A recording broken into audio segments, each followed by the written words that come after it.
ये वही लोग हैं, जब इनको अवसर मिलता था तब ये कुंभ पर उंगली उठाते थे, कहते थे कुंभ में भेदभाव होता है। अरे जहां ये नहीं, एक ही संगम पर संत भी स्नान करता है और सफाई कर्मी भी स्नान करता है। उस सनातन धर्म पर ये उंगली उठाते थे प्रयागराज में।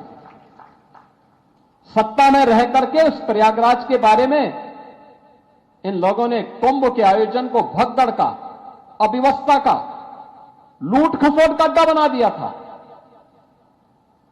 अयोध्या के राम जन्मभूमि आंदोलन में लोग विरोध कर रहे थे, और आज जब यह अवसर प्राप्त हुआ है तो एक कीचड़ उछालने का काम कर रहे हैं। कुंभ का प्रभारी किसको बना दिए थे? समाजवादी पार्टी के लोग। तो अब आप बोलते हैं जो भारत माता को गाली देता हो वो आपका हितैषी होगा क्या? इसलिए सतर्कता और सावधानी का समय है।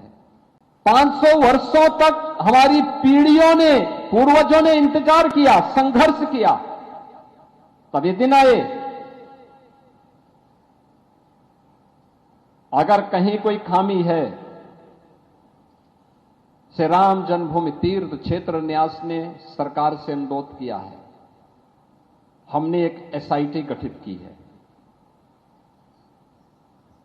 500 वर्षों इंतजार किया, 15 दिन इंतजार नहीं कर सकते। हमें इंतजार करना चाहिए, किसी के षड्यंत्र में नहीं पड़ना चाहिए। जो लोग आकर के आज ये दिखाने का प्रयास कर रहे हैं कि वे ही ज्यादा राम भक्त हैं, वे राम भक्त कभी नहीं थे, आगे भी नहीं होंगे।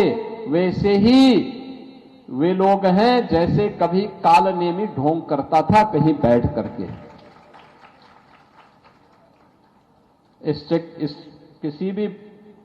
इस प्रकार के किसी भी उसमें आने की आवश्यकता नहीं। और मैं आपको इस बात के लिए आश्वस्त करता हूं, एसआईटी बनी है तो एसआईटी दूध का दूध और पानी का पानी ला देगी। मैं तो सभी से कहता हूं कि अगर आपके पास प्रमाण है, एसआईटी को आप दे दीजिए, सार्वजनिक मत करिए, क्योंकि कल आपको नोटिस मिलेगा। वे कोई भी होगा उसको नोटिस मिलेगा, उसको अगर उसका कोई वक्तव्य है उसको नोटिस मिलेगा तो उसको उसका प्रमाण देना होगा। और अन्यथा चरित्र हनन के मामले में उनको क्या लेने के देने पड़ सकते हैं, इसके बारे में भी सोचने की आवश्यकता है। अनावश्यक रूप से टिप्पणी नहीं होनी चाहिए। हर एक व्यक्ति की एक मर्यादा होती है। अयोध्या की पहचान प्रभु की मर्यादा से है। स्वाभाविक रूप से जब भी भारत अच्छी दिशा में बढ़ा है, किसी भी कालखंड में षड्यंत्रकारियों की नींद हराम हुई है और फिर उन्होंने उसके अनुरूप षड्यंत्र करने प्रारंभ कर दिए। वही साजिश फिर से प्रारंभ हो गई है, सुनियोजित तरीके से अयोध्या धाम को बदनाम करने, श्री राम जन्मभूमि पर उंगली उठाने।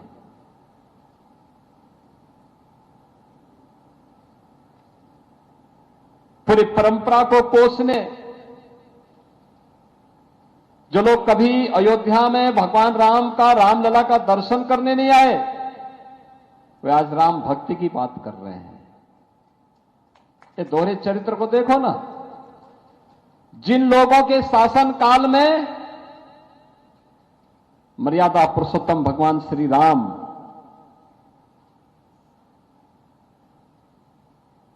के अस्तित्व पर ही जिन लोगों ने प्रश्न खड़े किए थे, जो लोग बोलते थे कि राम तो है ही नहीं,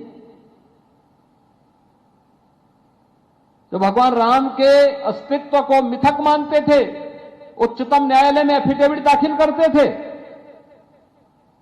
वे आज आकर के अयोध्या में राम भक्ति की बात कर रहे हैं। जो लोग राम भक्तों पर गोली चलाते थे, जय श्री राम बोलने पर लाठी डंडा चलाते थे, वे आज राम भक्ति की दुहाई दे रहे हैं। और आज की अयोध्या तो देश और दुनिया के अंदर सबकी जवान पर है।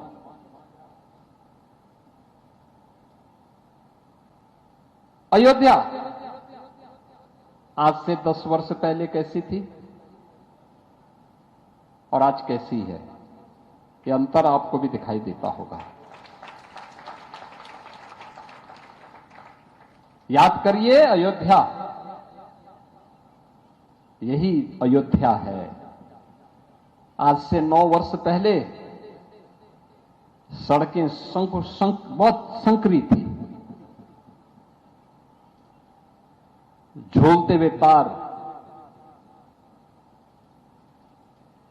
गंदगी का अंबार,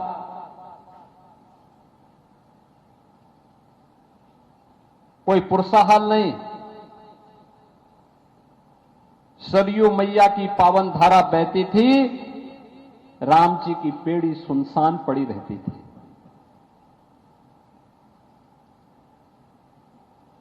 गलती से भी अगर कोई श्रद्धालु आकर के जय श्री राम बोल देता था तो पुलिस का डंडा जरूर पड़ जाता था। क्या हाल थे तब। अयोध्या के नाम पर देश के अंदर और दुनिया के अंदर जहां कहीं जाते थे लोग दुत्कारते थे, अपमानित करते थे। संतों के बारे में क्या क्या टिप्पणियां होती थी। और आज अयोध्या का संत देश के अंदर और दुनिया के अंदर जहां कहीं जाएगा, अयोध्या का नाम कोई सुन लेगा तो उसके पैरों में पड़ने की इच्छा होती है कि कोई पावन धाम से आया हुआ है। यह सम्मान बढ़ा है आपका। अयोध्या के नाम पर, उत्तर प्रदेश के नाम पर पूरे देश के अंदर और दुनिया के अंदर सम्मान बढ़ा है। किसके कारण? प्रभु श्री राम के कारण। किसके प्रयास से? प्रधानमंत्री मोदी जी के प्रयास से।